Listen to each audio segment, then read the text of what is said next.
इब्राहिम साहब, अव्हां हिन फ़ैसिले खे कीअं था ॾिसो? दो कि उन्हनि मतिलबु अॼु इहा ॻाल्हि थोरी मुंहिंजे लाइ सम्झणु ॾुखी आहे त हिकिड़े पासे 39 मेंबरनि जो नोटिफिकेशन जारी पिया कनि त हीअ हाणे आज़ादु न बल्कि PTI जा मेंबर हूंदा। वधीक जेके 41 मेंबर आहिनि उन्हनि जे लाइ वरी सुप्रीम कोर्ट खां रहनुमाई बि इलेक्शन कमीशन तलब कई आहे। कीअं था ॾिसो अव्हां हिन फ़ैसिले खे? छा असीं हाणे इहो सम्झूं त पार्लियामेंट जे अंदरि PTI खे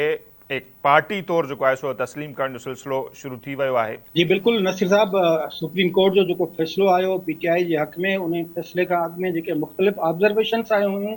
उन्हनि में इहो ज़ोर ॾिनो पियो वियो त केतिरा ई अहिड़ा उम्मीदवार हुआ जिन इहो लिखी ॾिनो हू PTI जा उम्मीदवार आहिनि। इलेक्शन कमीशन जेको आहे उन्हनि खे आज़ादु करे छॾियो आहे। इलेक्शन कमीशन इन फ़ैसिले खां पोइ जेको उहो पार्ट आहे उन में त पंहिंजो पाण खे क्लियर करे छॾियो आहे ऐं उन्हनि 39 मेंबरनि खे PTI जो डिक्लेयर करे छॾियो आहे। जॾहिं त बाक़ी जेके 41 मेंबर आहिनि जिन जे हवाले सां सुप्रीम कोर्ट इलेक्शन कमीशन जी बांह मरोड़े इहो चयो उन्हनि खे बि उन्हनि खणी धरणियुनि लिखी ॾिनो आहे त असीं आज़ादु आहियूं। पार्टी जेका था उन्हनि इन्हनि खे ऑन न आहे कयो। हुननि पंहिंजे नॉमिनेशन फॉर्म में इहो चयो त पार्टी डिक्लेरेशन जेको आहे उहो अञा अवेटिंग में आहे, उहो जॾहिं ईंदो तॾहिं जेको सो असां जेको सो उनखे कंसिडर कयो वञे। पर सुप्रीम कोर्ट जीअं त चई छॾियो आहे, जॾहिं अञा तहरीक इंसाफ़ बि उन्हनि खे अञा ऑन न आहे कयो पर सुप्रीम कोर्ट ऑन करे चुकी आहे, उन जे करे इलेक्शन कमीशन ख़ुदि मुंझार जो शिकार आहे त हाणे इन्हनि खे मतिलबु कहिड़ी PTI में हिकिड़ी त PTI उहा आहे जंहिंजो सरबराह सदर इमरान ख़ान हो, चेयरमैन इमरान ख़ान हो। पोइ वरी नई इलेक्शन थी जेका इलेक्शन कमीशन, पोइ वरी पिशावर हाई कोर्ट ऐं उन खां पोइ supreme court null and wide करार ॾिनी ऐं हिननि खां जेको बैट वारो निशान खसिजी वियो। त हाणे उहो मुंझारो पंहिंजी जॻह ते बरक़रार आहे। हिकिड़ा चलो 39 मेंबर आहिनि जिन पाण लिखी ॾिनो त हुननि जेके उहो PTI जा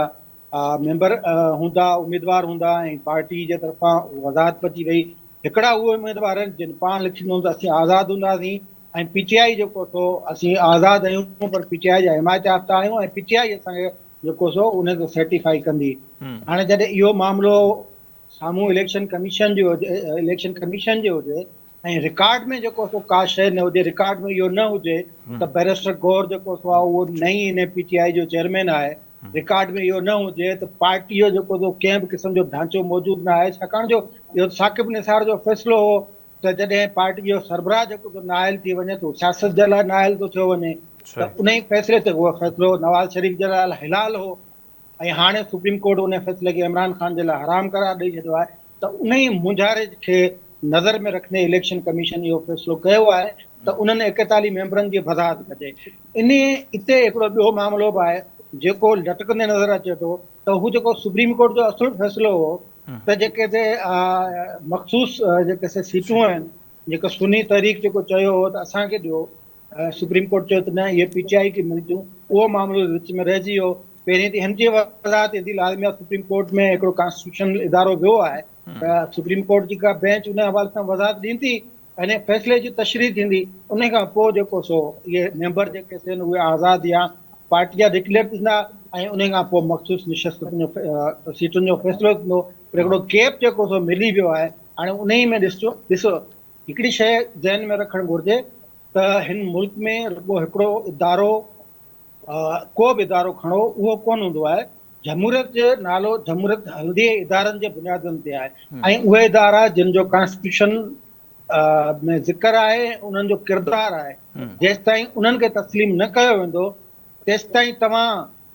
जा मामला जेके आहिनि ईअं ई लटकियल बि रहंदा, मुंझारनि जो शिकार बि रहंदा। इहो सॼो ॾोहो वरी बि आऊं जेको सदाईं इहो चवंदो आहे, जेसि ताईं तव्हांजो सिस्टम स्ट्रीमलाइन न थींदो, क्लियर न हूंदो, वाज़े न हूंदो, तेसि ताईं इहे समूरियूं शयूं, माना पोइ इहो सियासी जहिड़ो हुजे,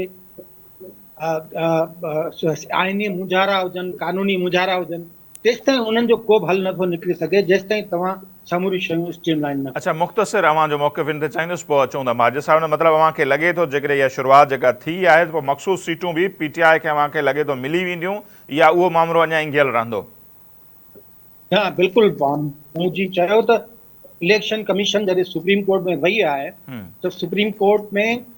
इहा जेका असां पटिशन हूंदी, उन पटिशन ते सुप्रीम कोर्ट खे पंहिंजो मौक़िफ़ ॾियणो पवंदो, यानी सुप्रीम कोर्ट खे उन फ़ैसिले जी वज़ाहत करणी पवंदी त हीउ फ़ैसिलो खणी इन खे अवी ॿी नज़र में या ॿियो जेको नुक़्तो नज़र आहे उन बुनियाद ते इहो त चयो वञे त इलेक्शन कमीशन या हुकूमत क़तई तौर ते तयारु न आहे त पीटीआई खे उहो मख़सूस सीटूं मिलनि, पर हिकिड़ी कॉन्स्टिट्यूशनल या कानूनी पोज़ीशन त आहे न, उहो मुंझारो त बरक़रार आहे न, त भई हिकिड़ो आऊं आहियां उम्मीदवार, ऐं चवां थो मूंखे तेसिताईं आज़ादु डिक्लेयर कयो जेसिताईं मूंखे पार्टी एफिलिएशन या पार्टी सर्टिफिकेट न मिले तेसिताईं आउं आज़ादु उम्मीदवार हूंदो। मूंखे सुप्रीम कोर्ट जेको सो मुंहिंजे हवाले सां इहा हिदायत जारी करे त न,